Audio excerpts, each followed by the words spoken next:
అన్నవరం సత్యదేవుని ఆలయంలో పరాభనామ తెలుగు సంవత్సరాది వేడుకలు ఘనంగా జరిగాయి. అన్నవరం దేవస్థానానికి, తిరుమల వెంకటేశ్వర స్వామి ఆలయానికి ఆస్థాన సిద్ధాంతి అయిన తంగిరాల వెంకటకృష్ణ ప్రసాద్ పంచాంగ శ్రవణం చేశారు. ఈ సంవత్సరం సత్యదేవుని ఆదాయ వ్యయాలు ఎలా ఉన్నాయి అనే విషయంపై సిద్ధాంతి కృష్ణ ప్రసాద్ తో మా ఉభయ గోదావరి జిల్లాల coordinator Uday face to face. పంచాంగ శ్రవణ వేడుకలు అయితే ఎంతో భక్తి శ్రద్ధలు నడుమ జరిగాయి. భక్తులందరూ ఈ కార్యక్రమంలో పాల్గొన్నారు.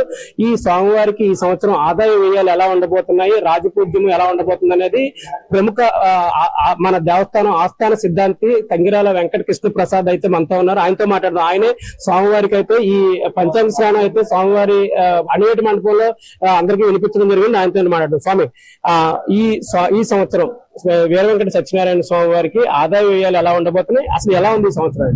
మొట్టమొదటిగా ఈ వీర వెంకట సత్యనారాయణ స్వామి వారి రత్నగిరి మీద వారి పాదాల చెంత కూర్చుని పంచాంగ శ్రవణం చేయించడం చాలా అదృష్టంగా భావిస్తున్నాను. మరి ఈ సంవత్సరం గోచారం ఎలా ఉందన్నది వివరంగానే చెప్పడం జరిగింది. స్వామివారిది మఘా నక్షత్రం, సింహరాశి. గతంలో ఉన్నటువంటి ఒడిదుడుకులన్నీ కూడా క్రమంగా తొలగిపోయి ఈ ఆలయం ద్వారా ఈ చుట్టుపక్కల అనేక చోట్ల అనేక ప్రాంతాలకి మంచి జరిగేటువంటి అవకాశం ఉంది. ఎక్కువ ఆధ్యాత్మిక కార్యక్రమాలు ఇక్కడ చేస్తారు. ఆదాయ వ్యయాలు అయితే సమానంగా ఉన్నాయి, సంవత్సర ప్రారంభంలో సమానంగా ఉన్నాయి. సంవత్సరం గడిచే కొద్దీ కూడా ఆదాయం పెరుగుతుంది. అలాగే ఈ సంవత్సరం మన ఆలయానికి దగ్గరలో వనదుర్గ అమ్మవారి ఆలయంలో విశేషమైనటువంటి కార్యక్రమాలు చేపట్టారు. దాని మూలంగా లోకానికి శుభం కలుగుతుంది, అందరికీ ఆరోగ్యం బాగుంటుంది, ఆదాయం క్రమేపీ పెరుగుతుంది. అలాగే ఈ కొత్త సంవత్సరంలో ప్రత్యేకించి పాడి పంటలు బాగున్నాయి. ఆర్ద్ర నక్షత్రంలో రవి రాత్రిపూట ప్రవేశించడం చేత సస్యాలన్నీ కూడా ఏ విధమైనటువంటి చీడ బాధలు లేకుండా మంచి ఆరోగ్యవంతంగా పుష్కలంగా మనకి సస్యాలు పెరుగుతాయి, దిగుబడి బాగుంటుంది, రైతులకు ఆదాయం బాగుంటుంది. తెల్లటి ధాన్యాలు ఈ సంవత్సరం ఎక్కువ, మెట్ట పంటలు ఏంటి తెల్లటి ధాన్యాలు చాలా బాగుంటాయి. మనకి వర్షాలు మధ్యమాదిక వర్షాలు కురుస్తాయి. మన సస్యానికి అవసరమైన వర్షాల కంటే కొంచెం ఎక్కువ వర్షాలు కురుస్తాయి. ఏ విధమైన ఇబ్బంది ఉండదు. మీరు తిరుపతి దేవస్థానానికి కూడా ఆస్థాన వేద పండితులుగా సిద్ధాంతిగా ఉన్నారు. అక్కడ పరిస్థితి ఎలా ఉంది? అక్కడ బ్రహ్మాండంగా ఉంది. స్వామివారికి ఈ సంవత్సరం 2 సార్లు బ్రహ్మోత్సవాలు జరుగుతాయి. ఎందుచేతంటే మనకి ఈ సంవత్సరం జ్యేష్ఠ మాసం అధిక మాసం రావటం మూలంగా 2 సార్లు బ్రహ్మోత్సవాలు జరుగుతాయి.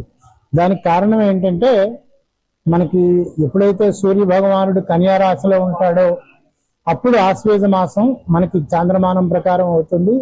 ఈ రెండు ఒకే టైంలో కలిసి ఎప్పుడైతే శ్రవణ నక్షత్రం కన్యా రాశిలో సూర్యుడుగా శ్రవణ నక్షత్రం ఉంటుందో అది 10వ రోజుగా సంకల్పించి బ్రహ్మోత్సవాలు ప్రారంభిస్తారు.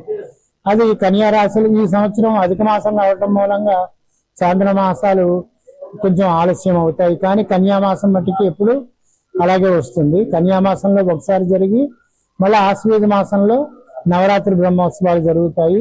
నిత్య కళ్యాణం పచ్చ తోరణంగా ఉంటుంది. అధికారులు అనేక విషయాల్లో శ్రద్ధ తీసుకుని చాలా చక్కగా మన భక్తులకి రంజింపజేస్తున్నారు. అన్నదాన ప్రసాదాలు ఏంటి ఇవన్నీ కూడా అధికారులకు సంబంధించిన విషయాలు. మేము సిద్ధాంతులం కాబట్టి పంచాంగం రాయటం, స్వామివారి ఉత్సవాలు నిర్ణయించటం దీంట్లో ఉంటాం. కానీ చాలా మంచి కార్యక్రమాలు ఈ సంవత్సరం అన్నవరం దేవస్థానం నుంచి ఏంటి, తిరుమల దేవస్థానం నుంచి ఏంటి, రాష్ట్రంలో ఏ ఆలయం అయినా సరే ఆలయం యొక్క ప్రయోజనం ఏమిటి, ఆలయం ద్వారా చుట్టుపక్కల ఉన్నటువంటి ప్రాంతాలందరికీ కూడా మంచి జరిగి సుభిక్షంగా ఉండాలి. భగవంతుని ఆరాధించడం మూలంగా మంచి జరుగుతుంది. మత మార్పిడులు తగ్గుతాయి. దైవం యందు పరిపూర్ణమైన విశ్వాసం పెరుగుతుంది.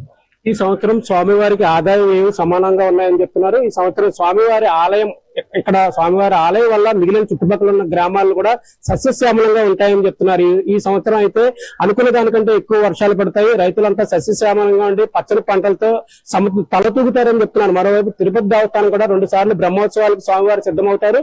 తిరుపతిలో కూడా చాలా ఈ సంవత్సరం చాలా బాగుంది స్వామివారికి కూడా అని చెప్తున్నారు. మెగా న్యూస్ కోసం వీడియో జర్నలిస్ట్ దాస్తో ఉదయ్, అన్నవరం నుంచి.